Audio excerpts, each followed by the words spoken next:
Video number 1 of our STAR EOC series is Annotation Strategies Interacting with the Text. We can start by posing the question, why do we annotate text? Annotation itself is a brief note or explanation of something. When you annotate text, it allows you to interact with the text that you're reading.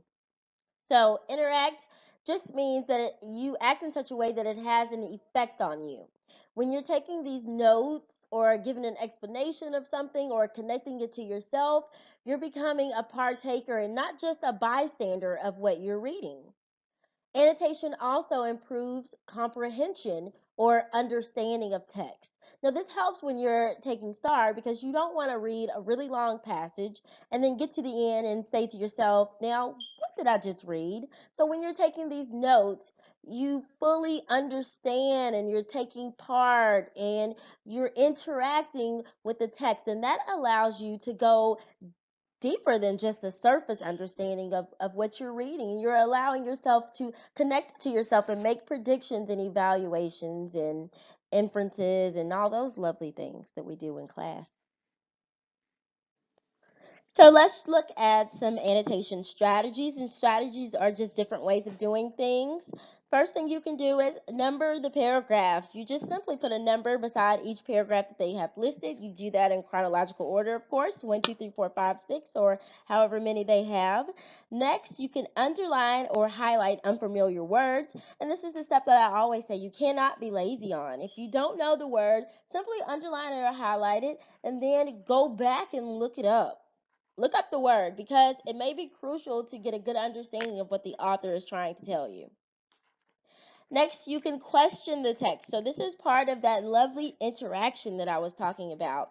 Ask questions about what you read. Put those questions off to the side. Look at the title and then ask yourself, I wonder what this means. Make a prediction about what will happen. So read the information and maybe you can make a guess about the next event that you think will happen in the text. Connect the text to yourself through an experience you may have had, or maybe something that your friend did, maybe something Daryl down the street did, and you're like, hey, this is what happened to him. Ask yourself what type of feelings you have about the text. Does the text make you angry, mad, sad, frustrated, happy, joyful, excited?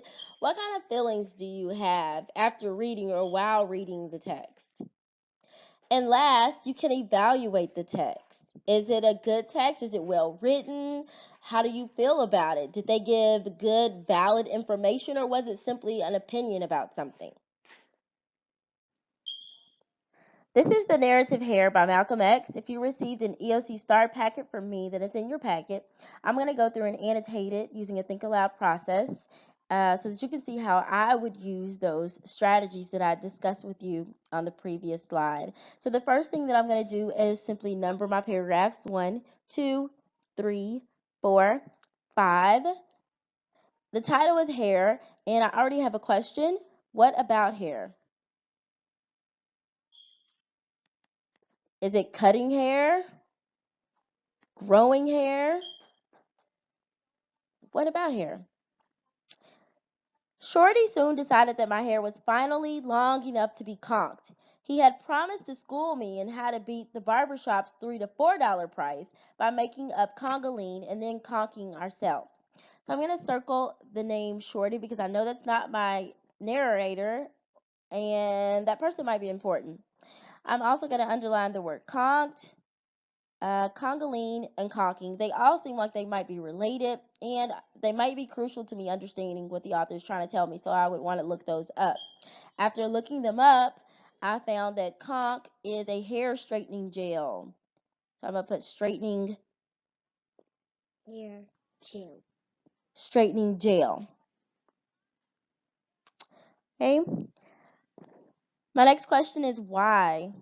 Why does he want to straighten his hair? Most guys that I know don't necessarily want to straighten their hair, so why? I took a little list of ingredients he had printed out for me and went to the grocery store where I got a can of red devil lye, 2 eggs, 2 medium-sized white potatoes. I thought we were talking about hair gel and now we're at the grocery store. It sounds like a food list. Then at the drugstore near the pool room, I asked for a large jar of Vaseline, a large bar of soap, a large tooth comb, and a fine tooth comb, one of those rubber hoses with a metal spray head, a rubber apron, and a pair of gloves. So this sounds like a chemistry project. And I say chemistry because he doesn't want those things to touch him because it says he needs a rubber apron, a pair of gloves. So it sounds like he doesn't want whatever he's mixing up to come in contact with his skin because it might be dangerous. Okay. Gotta lay on that first conch? The drugstore man asked me. I proudly told him, grinning, right. So our narrator's happy about this. Shorty paid $6 a week for a room in his cousin's shabby apartment. His cousin wasn't at home. It's like the pad's mine. He spends so much time with his woman, Shorty said. Now you watch me. He peeled the potatoes and then sliced them into a quart-sized mason fruit jar. Then started stirring them with a wooden spoon as he gradually poured in a little over half the quart of lye. Never use a metal spoon. The lye will turn it black, he told me. That again sounds dangerous. It turns metal black. Wow. A jelly like, starchy looking gloop resulted from the lye and potatoes, and Shorty broke in the 2 eggs, stirring real fast. His own conch and dark face bent down close. So now I know that Shorty has a conch himself. So I'm going to make a prediction that maybe he has talked our narrator into getting this conch.